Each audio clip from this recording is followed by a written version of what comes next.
எல்லாருக்கும் வணக்கம். நான் உங்கள் ஸ்ரீ. இந்த திருமண நாள் மற்றும் பிறந்த நாள் காணும் அனைவரும் எல்லா நலங்களும் எல்லா வளங்களும் பெற்று நீடூழி வாழ நான் இறைவனை பிரார்த்திக்கிறேன். உங்கள் கனவுகளும் லட்சியங்களும் விரைவில் ஈடேற வேண்டுமென்று நான் இறைவனை பிரார்த்திக்கிறேன். உங்களுடைய மேலான ஆதரவிற்கு என்னுடைய பணிவான வணக்கங்களையும் நன்றிகளையும் தெரிவித்துக் கொள்கிறேன்.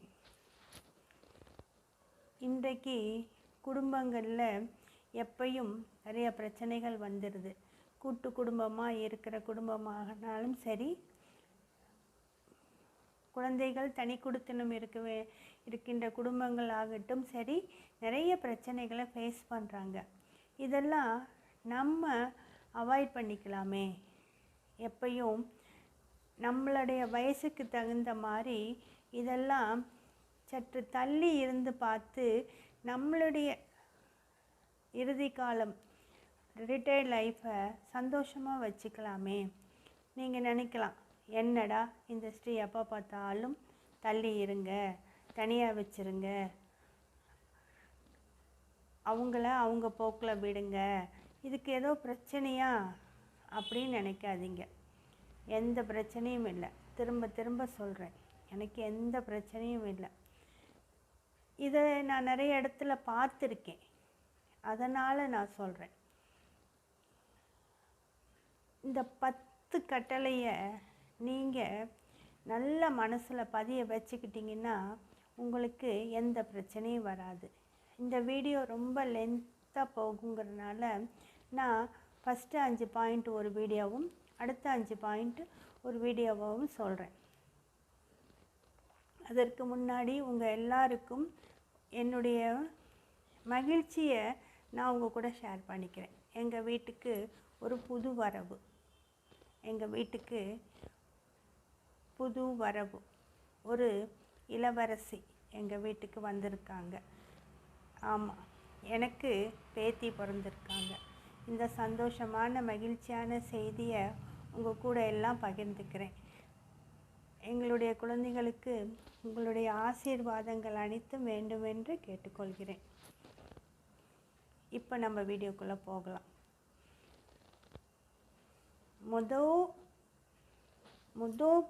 ஃபஸ்ட்டு பாயிண்ட் நல்ல மனசில் வச்சுக்கோங்க. உங்கள் மகன் மருமகளை எப்பயுமே உங்கள் கூடவே உங்கள் கைக்குள்ளாரையே வச்சுக்கணும்னு எதிர்பார்க்காதீங்க. பக்கத்துலனாச்சும் அவங்களோட வாழ்க்கையை ஒரு தனி வீட்டில் இருக்கிற மாதிரி பார்த்துக்கோங்க. எப்போ பார்த்தாலும் கூடவே வச்சுட்டு இருக்கணும்னு நினைக்காதீங்க. அவர்கள் சுதந்திரமாக வாழக்கூட அவங்களுக்கு உரிமை இல்லையா என்ன? உங்கள் கூடவே பின்னாடி சுற்றிட்டு இருப்பாங்களா? என்னடா இந்த ஸ்ரீமதி எப்போ பார்த்தாலும் தள்ளி இருங்க அப்படின்னு சொல்கிறாங்கன்னு நினைக்காதீங்க. நல்லா யோசித்து பார்த்தீங்கன்னா தெரியும். ஒரு சாதாரண நம்ம பெரியவங்க சொல்கிறது தான், தூரத்து பச்சை தான் கண்ணுக்கு அழகு இல்லையா?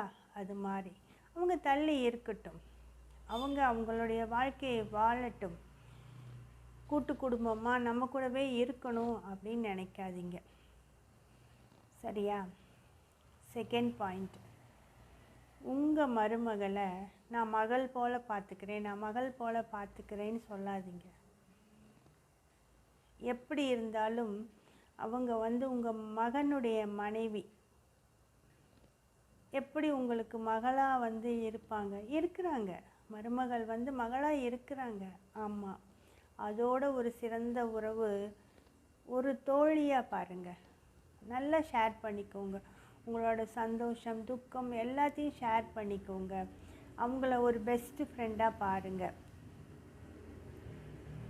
நான் மகன் மாதிரி பார்த்துக்கிட்டேன் அப்படின்னு சொல்லாதீங்க. ஒரு நல்ல தோழியாக பாருங்கள். அந்த ரிலேஷன்ஷிப் ரொம்ப நல்லா இருக்கும். அப்புறம் ஒரு கூட்டு குடும்பமாக இருக்கும்போது வேலைகளை பகிர்ந்துக்கோங்க. இந்த வேலையை நீ செஞ்சிடுமா, இந்த வேலையை நான் செஞ்சிடறேன் அப்படின்னு ஆரம்பத்திலே பகிர்ந்துக்கிட்டிங்கன்னா நான் தான் செஞ்சேன் நீ தான் செஞ்சேன்னு பிரச்சனையே வராது. வலிக்க போய் நான் உனக்கு செய்கிறேன் அப்படின்னு செய்யாதீங்க.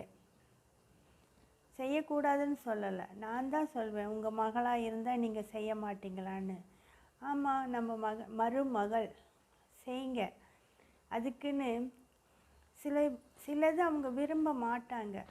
மூக்க நுழைச்சி கசந்து மோந்துக்கிறதோட அவங்க கேட்டால் உதவி செய்யுங்க. செஞ்சுட்டு அதுக்கு நன்றி எதிர்பார்த்து நிற்காதீங்க. அது ரொம்ப பெஸ்ட்டு. அப்புறம் நான் தான் செஞ்சேன்னு சொல்லி காட்டாதீங்க, சரியா?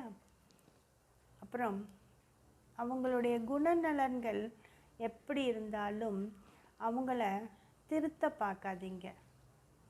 உங்கள் மகன் உங்களுக்கு கடமைப்பட்டவன் அப்படிங்கும்போது மருமகளும் கடமைப்பட்டவள் அப்படின்னு நினச்சிட்டு அவங்க மேலே அதிகாரத்தை செலுத்திடாதீங்க. நீங்கள் ஒத்துக்குவீங்களா?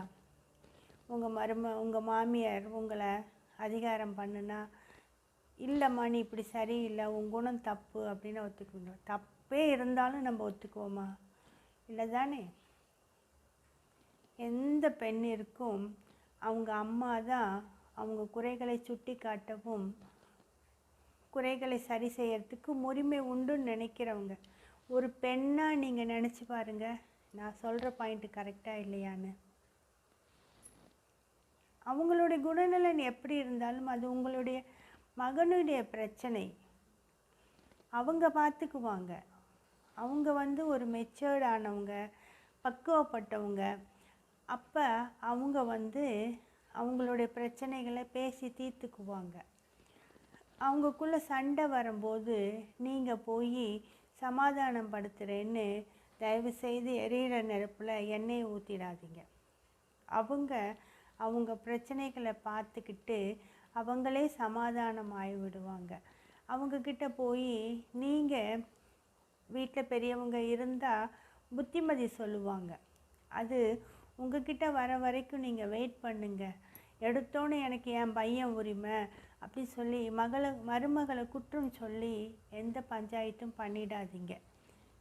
அது இடியாப்ப சிக்கலாயிடும். யோசிங்க. மிச்ச பாயிண்ட்டுகளெல்லாம், மீதமுள்ள பாயிண்ட்டுகளெல்லாம் நான் அடுத்த வீடியோவில் நான் உங்களுக்கு சொல்கிறேன். அது வரைக்கும் இப்போ நான் சொன்ன பாயிண்ட்டுக்கெல்லாம் கரெக்டாக அப்படின்னு யோசிங்க. இதை நம்ம வாழ்க்கையில் ஃபாலோ பண்ணலாமா அப்படின்னு யோசிங்க. இதில் இந்த பாயிண்ட்ஸ்லாம் உங்களுக்கு பிடிச்சிருந்தா உங்கள் ஃப்ரெண்ட்ஸ் அண்ட் ஃபேமிலிக்கு ஷேர் பண்ணுங்கள். இந்த வீடியோவுக்கு ஒரு லைக் போடுங்க. எப்பயும் போல் எனக்கு சப்போர்ட் பண்ணுங்கள். நன்றி.